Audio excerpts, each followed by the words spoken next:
Olá, meu nome é Luiz, sou psicólogo, te ajudo a fazer mais dinheiro com a psicologia. Então hoje eu vou falar um dos motivos que eu mais escuto os pacientes desistirem de uma terapia. E eu imagino que não seja o que você quer que aconteça com você. Então se você está gostando do canal, dê um like, marca o sininho aí para ficar por dentro de tudo que estiver acontecendo. Então é o seguinte, uma das coisas que é mais comum, eu costumo dizer que a psicologia, infelizmente, a gente acaba carregando em muitos momentos um caráter muito moralista. A gente, nós psicólogos, é comum a gente cair numa prepotência de que a gente sabe o que é melhor para outra pessoa, o que é melhor para a humanidade.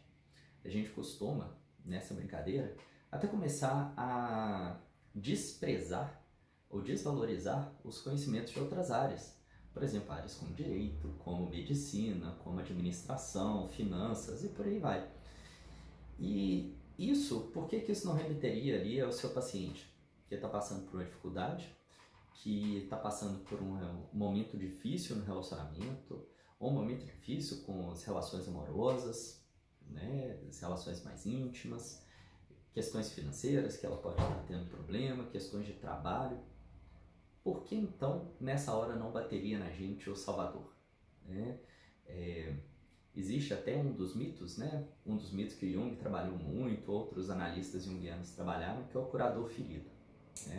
Quer dizer, aquela tendência nossa de, por sabermos da nossa própria dor, a gente querer salvar a outra pessoa, tirar dela toda a dor que ela tem, que é muito genuíno da nossa parte enquanto psicólogos, não querer que o nosso paciente sofra. Os pacientes não sabem, em geral, às vezes a gente guarda pra gente, porque na hora da terapia não faz sentido ficar expondo, mas a gente torce por eles. Eu tenho certeza, a gente quer que eles se deem bem na vida, que eles consigam relacionamentos mais saudáveis, consigam trabalhos mais significativos e tal. Só que o problema é que, em alguns momentos, a gente vai querer impor para a pessoa a melhor forma de fazer as coisas, a melhor forma de ter relações mais íntimas, a melhor forma de procurar um emprego, a melhor forma de lidar com o chefe no trabalho, a melhor forma de lidar com os amigos, a melhor forma de lidar consigo. E aí é um equívoco, porque a psicologia ela não veio para isso. O que a gente está trabalhando ali com as pessoas é qual que é o sentido que ela dá para as coisas. E nesse ponto eu sempre gosto muito de remeter a Maturana. Obviamente, a gente tem diversos filósofos fenomenológicos, aí para poder nos dar um aparato, mas eu gosto de ir por Maturana até porque é uma biologia fenomenológica, e ele vai falar de uma coisa que é o seguinte: a gente não dá conta de ver o mundo para além daquilo que a gente está preparado para ver, ou que o nosso aparato nos permite ver. Então, vai aí e agora você vai entender por que dar conselhos não funciona bem e vai fazer seu paciente fugir de você. Porque olha só, pode ser que até aquele conhecimento que você tenha sobre relacionamentos, estatísticos sobre relacionamentos, sobre como ter uma postura melhor diante de uma entrevista de emprego ou diante de como controlar as próprias finanças ou de como lidar melhor com o emprego, por aí vai. Pode ser que você tenha um conhecimento vasto em alguma dessas áreas. Só que acontece o seguinte: seu paciente não. E o fato dele não ter, ele não está preparado para enxergar ou chegar aonde você está apontando. Aí, a pessoa ela começa a querer te falar como ela está vivendo e você já começa a querer, vai borbulhando assim dentro de você, vai querendo mostrar, não, isso não dá certo, olha, isso não funciona, ou tente fazer isso, ou tente fazer aquilo. Claro, é válido às vezes você dar uma opinião, às vezes você fala, por que você não tenta algo diferente? Mas isso precisa ser uma pergunta genuína, de por que a pessoa não tenta aquilo, porque ela vai te responder sobre as limitações dela. Porque quando você colocar para a pessoa e falar assim, faça isso, na cabeça dela, primeiro ela vai pensar que é um absurdo, ela vai pensar que você não está escutando o que ela está dizendo, apesar de que eu tenho certeza que você está escutando, só que você não está vendo qual que é o sentido que aquela situação tem para a pessoa. Então, quando a gente pensa em fenomenologia, a gente pensa exatamente no que e qual que é o sentido que a pessoa dá para aquela ação que ela tem. E isso é o mágico da psicoterapia. Isso é o processo que a gente chama de ressignificar as coisas, né? Então, cabe a gente escutar como que é o padrão e o parâmetro de funcionamento da pessoa. Então, quando a gente vai compreendendo qual que é o sentido que a pessoa vai trazendo para o mundo, qual que é o sentido que a pessoa dá para aquela ação, qual que é o sentido que a pessoa dá para aquele sonho, qual que é o sentido que a pessoa dá para aquela doença, qual que é o sentido que a pessoa dá para aquela relação que ela está vivendo, aí você vai descobrir e vai ajudá-la, né, nesse processo a compreender melhor qual que é o padrão de comportamento que ela tem, o padrão de visão de mundo, ou como ela está, a personalidade dela está estruturada para conseguir apreender e compreender o mundo. E é interessante porque quando a pessoa ela entende que ela enxerga o mundo dessa maneira, a qual você junto dela conseguiu compreender, né? E aí vai mais uma dica aí. É como você junto dela conseguiu compreender, porque você não sabe como ela enxerga. Eu não sei como meus pacientes enxergam o mundo.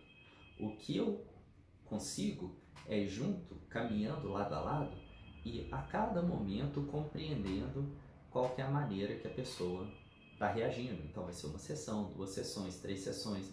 Às vezes, né, numa análise mais delongada, daí é 6 meses, 1 ano, você vai falar, olha só como que ao longo desse ano as coisas foram acontecendo. Ou como que ao longo de 2 anos, 3 anos, ela foi reagindo, né, a ciclos que ao longo da vida dela. Então, quer dizer, quanto mais tempo você tem junto, mais profundamente, obviamente, você vai conseguir compreender a pessoa.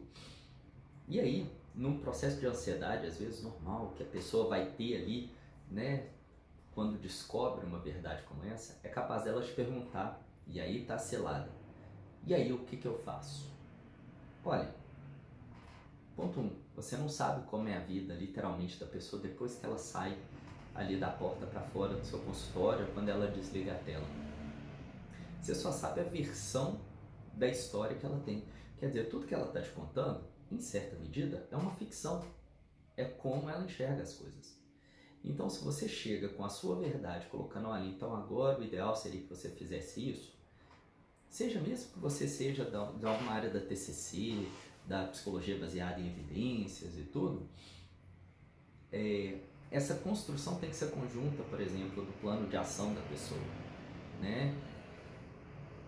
A pessoa ela vai querer, porque seria a resposta mais fácil, né? Você vai ser colocado no lugar de sábio e ela vai te falar, não, o que eu faço?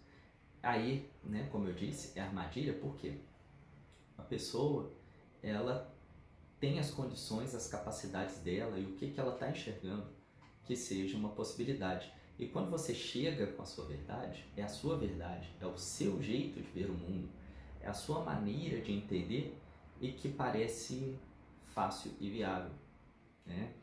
Então, o que eu digo para a pessoa é simplesmente o seguinte, olha, a partir do momento que você já prestou atenção que esse é o seu padrão de funcionamento, eu tenho certeza que da próxima vez que você tiver essa reação, você vai perceber, você vai prestar atenção e você vai querer ter uma atitude diferente.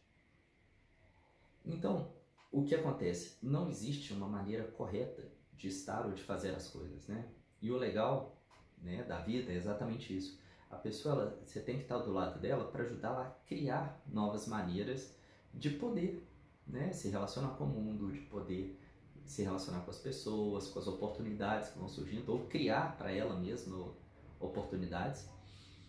Então, quando ela se vê checando, né, reagindo com o namorado da mesma forma, reagindo com o patrão da mesma forma, reagindo com o dinheiro da mesma forma, e ela percebe, Aí ela vai criar novas possibilidades. Aí ela vai buscar outros parâmetros, outros lugares para tentar criar. E assim, quando ela experimentar e der um resultado positivo, aí ela traz para a reflexão dela e fala, olha, esse é um novo caminho, esse é o meu novo jeito de ser no mundo. Né? Aí ela vai construindo uma nova perspectiva. Então essa visão de mundo que a pessoa tem, aí que ela vai se transformando. Ela vai então tirando, né, de determinadas experiências que ela vai tendo, ela vai tirando o conhecimento, ela vai tirando novas oportunidades, vai se vendo reagir diferente naquela situação de uma forma que antes ela nunca tinha visto, e aí a forma dela de enxergar o mundo altera. E quando a gente muda nosso jeito de ver o mundo, como o Jung fala, né, quando você muda a sua cosmovisão, aí você mudou sua personalidade como um todo. Porque a gente reage ao mundo apenas da forma que a gente enxerga, que a gente dá conta de perceber. E isso serve para o paciente, assim como serve para nós. Então, quando a gente está aberto também para se transformar, junto com o paciente, você vai começar a perceber o quanto seu processo terapêutico vai ampliar, o quanto você vai ser capaz de escutar as pessoas, né, de uma maneira que elas vão se sentir mais acolhidas. Porque quando eu estou querendo buscar qual que é o sentido que o paciente está dando para a situação, então, qual que é o sentido disso para você? Ah, você viveu uma tal situação, tá? Como que você se vê nisso? Ao invés de tentar resolver o problema da pessoa, você tentar entender como é a pessoa dentro daquela situação, a pessoa vai se sentir muito mais acolhida, ela vai se conhecer muito mais e aí ela vai ter muito mais repertório para conseguir criar novas oportunidades, novas possibilidades, e aí eu tenho certeza que ela vai ficar com você por muito mais tempo, né? Eu espero ter ajudado nesse processo de escutar qual que é o sentido que a pessoa dá para cada situação e cada vivência dela. E isso vai fazer toda a diferença para a sua terapia a partir de agora, tá certo? Então, um grande abraço e a gente se encontra no próximo vídeo. Tchau, tchau!